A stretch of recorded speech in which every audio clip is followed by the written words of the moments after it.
आप जिसके साथ भी खड़ गए, जहां भी खड़ गए, आपने मिसाल कायम की है। अक्सर कहा जाता है कि दिल्ली का मोर्चा पंजाब वाली जथेबंदियों ने जीत लिया।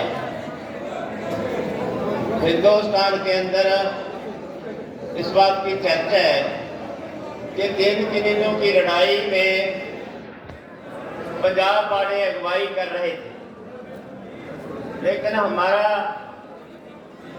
भाई सभी किसान साथियों से मेरी कहा जाता है कि पंजाब वालों ने अगुवाई की और आंदोलन जीत ली। हम और आप एक साथ रहे हैं, हमने पढ़ा नहीं है, ना ही हमने सुना है।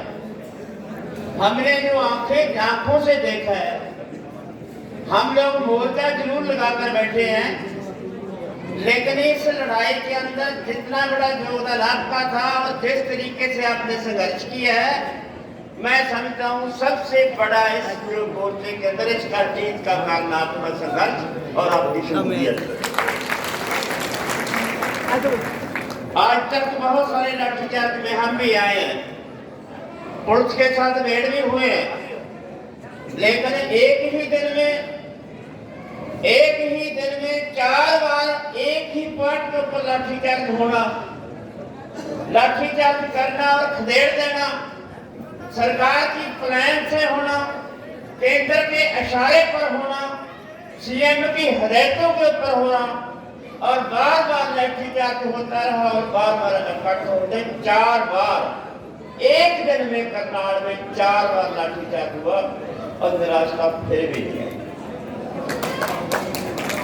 फिर भी कहा जाता था कि 7 तारीख को जो 7 सितंबर को जो इकट्ठ हो रहा है करनाल में, लाठीचार्ज की इतनी दहशत है, वहां किसान नहीं आए, लेकिन हमें भरोसा था कि ये ऐसी मिट्टी के लोग हैं, इनको जितना आप काटते हो उतना ये फैलाते हैं।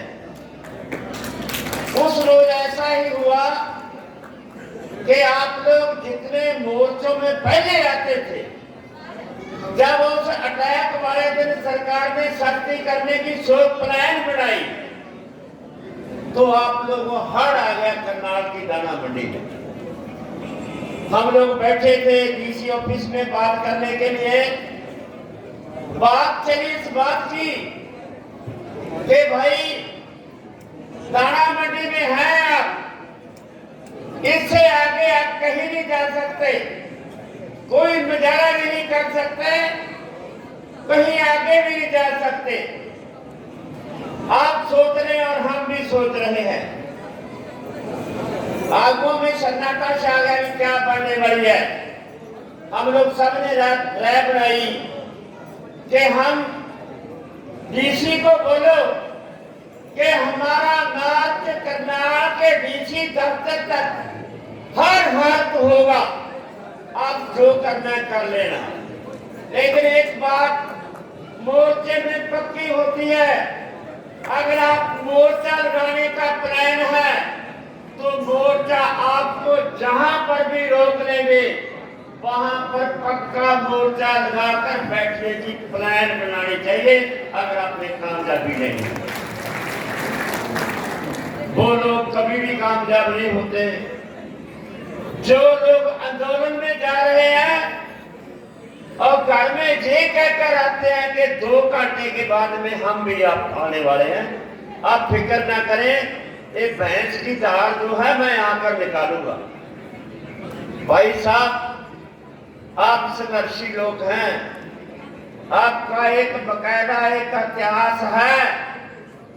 दुनिया के लोग, दुनिया के दुश्मन जो हमारे पर 200 साल तक राज करके गए हैं, जिनका राज आपके ऊपर 100 साल रहा है, वो लोग आपका शिक्का आज भी मान रहे हैं कि हमने पूरे हिंदुस्तान के अंदर एक खित्ता देखा है, एक हमने एक पार्ट देखा है दुनिया का जिसके अंदर लड़ाकू लोग ऐसे पैदा हुए हैं जो हंस हंस के फांसियां चढ़ते रहे, हंस हंस के फांसियां चढ़ते रहे।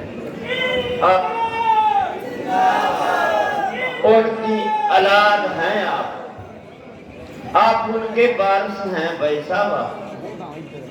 बहुत बड़ी जिम्मेवारी है आपके ऊपर।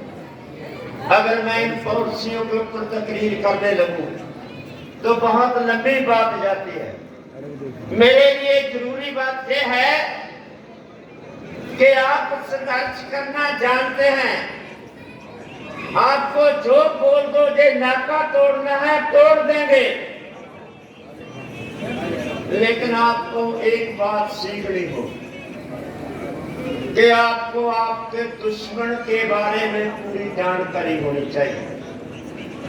आपको ये पता होना चाहिए